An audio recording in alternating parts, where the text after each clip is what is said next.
జుట్టు పెంచుకుని పాఠశాలకొస్తున్న విద్యార్థులపై ఆగ్రహంతో వారికి ఇష్టరీతిన క్షవరం చేసిన ఓ ప్రభుత్వ ఉపాధ్యాయురాలిపై వేటు పడింది.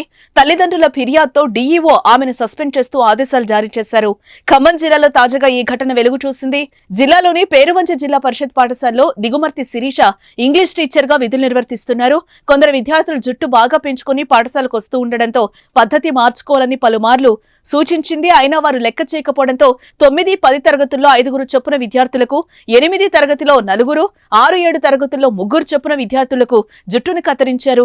మధ్యాహ్న భోజన సమయంలో పిల్లలు ఇంటికి వెళ్లగా తల్లిదండ్రులకు జరిగిన విషయం గురించి తెలిసింది. వారు పాఠశాలలకు వెళ్లి టీచర్ను నిలదీయగా పిల్లలు తమ వేషధారణలో క్రమశిక్షణ పాటించాలనే ఉద్దేశంతో ఇలా చేశానని ఆమె చెప్పారు. ఈ క్రమంలో పోలీసులు అక్కడికి చేరుకుని వారిని సముదాయించి పంపించారు. ఇందుకు బాధ్యురాలైన టీచర్ను డీఈఓ సస్పెండ్ చేశారు. నేను పిల్లల బాగు కోసం, ఫుల్ పర్సనాలిటీ డెవలప్మెంట్ కోసం నేను ఇవన్నీ చేసినా కానీ నన్ను సస్పెండ్ చేశారు. అంటే హెయిర్ కట్ చేయడం తప్పని తెలీదు వాళ్ళు. అంటే ఎప్పుడు నేను ఇలాంటివి చేయలేదు, ఇదే ఫస్ట్ టైము. చూడలేదు. అంటే నా పర్సనల్గా వేరే ఎక్కడన్నా చేసుంటారేమో నాకు తెలియదు, కానీ దీని కారణంగా నన్ను సస్పెండ్ చేయడం నాకు చాలా బాధగా ఉంది. ఎందుకంటే నేను చాలా కమిట్మెంట్ తోటి నేను ఎప్పుడు వర్క్ చేస్తూ ఉంటాను.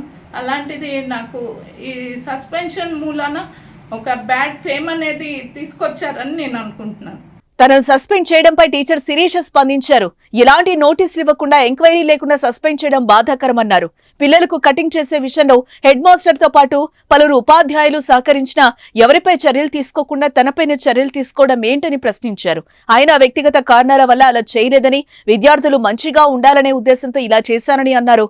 అయితే సస్పెండ్ అయిన టీచర్ శిరీషకు పలువురు మద్దతు తెలుపుతున్నారు. తల్లిదండ్రులు పాఠశాల మీదకు వచ్చి అటాక్ చేయటం అనేది అది చాలా చెడు ప్రభావాలను ఎదురుచూపటానికి, భావితరాలకు కూడా మునుముందుగా వెళ్ళటానికి, చెడు అలవాట్లకి, టీనేజ్ పిల్లలంటే మాకు 6వ తరగతి నుంచి అక్కడ 10వ తరగతి మటుకే ఉంది. ఆ ఏజ్లో ఉన్నటువంటి పిల్లల్ని క్రమశిక్షణ అలవాటు చేయటం కోసమే మేడం అక్కడ అలాంటి చర్యలను తీసుకోవటం జరిగింది. దాన్ని తప్పుదో అని అనుకుంటున్నారు, కానీ యాక్చువల్గా డిసిప్లిన్ విషయంలో ఎడ్యుకేషన్ డిపార్ట్మెంట్లో, టీచర్ కమ్యూనిటీలో పిల్లల్ని చెడుదావకి వెళ్ళేటటువంటి విద్యార్థిని సక్రమైన మార్గంలో పంపించడానికే ప్రతి ఒక్క ఉపాధ్యాయులు చేయటం జరుగుతుంది.